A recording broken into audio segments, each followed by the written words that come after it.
When I was first learning to meditate, the instruction was to simply pay attention to my breath, and when my mind wandered, to bring it back.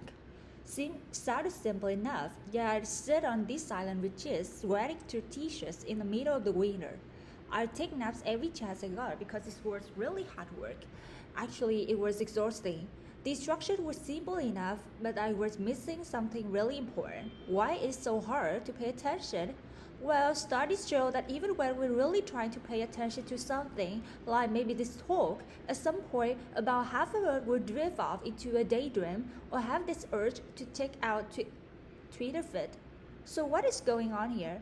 It turns out that we are fighting one of more evolutionarily conserved learning processes currently known in science, one that's conserved back to the most basic nervous systems known to man. This reward-based learning process is called positive and negative reinforcement and basically goes like this. We see some food that looks good, our brain says calories, survival. We eat the food, we taste it tastes good. And especially with sugar, our body sends a signal to our brain that says, remember what you are eating and where you found it. We lay down this context-dependent memory and learn to repeat the process next time. See food, eat food, feel good, repeat. Trigger, behavior, reward. Simple, right? Well, after a while, our creative brain said, you know what? You can use this for more than just remembering where food is. You know, the next time you feel bad, why don't you try eating something good so you feel better? Thank our brains for a great idea. Try this and quickly learn that if we eat chocolate or ice cream when we are mad or sad, we feel better. Same process, just a different trigger. Instead of this hunger signal coming from stomach, this emotional signal, feeling sad, triggers the urge to eat.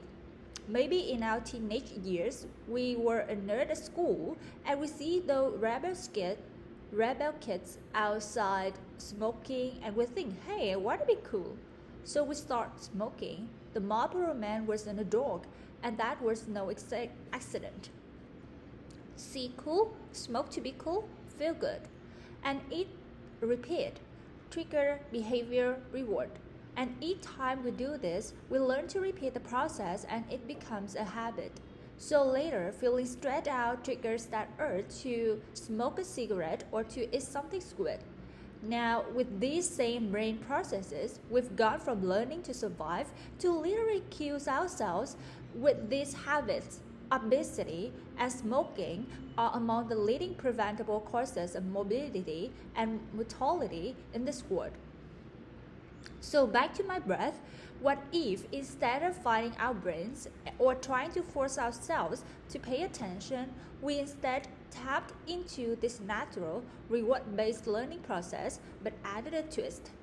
What if instead we just got really curious about what was happening in our momentary experience? I'll give you an example. In my lab, we studied whether mindfulness training could help people quit smoking, not just like trying to force myself to pay attention to my breath. They could try to force themselves to quit smoking, and the majority of them had tried it before and failed, on average 6 times. Now, with mindfulness training, we drop a bit about forcing and instead focused on being curious. In fact, we even told them to smoke. What? Yeah, we said go ahead and smoke, just be really curious about what's like when you do. And what did they notice? Well, here's an example from one of our smokers. She said, mindful smoking smells like stinky cheese and tastes like chemicals. Yuck! Now, she knew cognitively that smoking was bad for her. That's why she joined our program. What she discovered just by being curiously aware when she smoked was that smoking tastes like shit. Now she moved from knowledge to wisdom. She moved from knowing in her head that smoking was bad for her to knowing in her bones and the spell of smoking was broken. She started to become disenchanted with her behavior.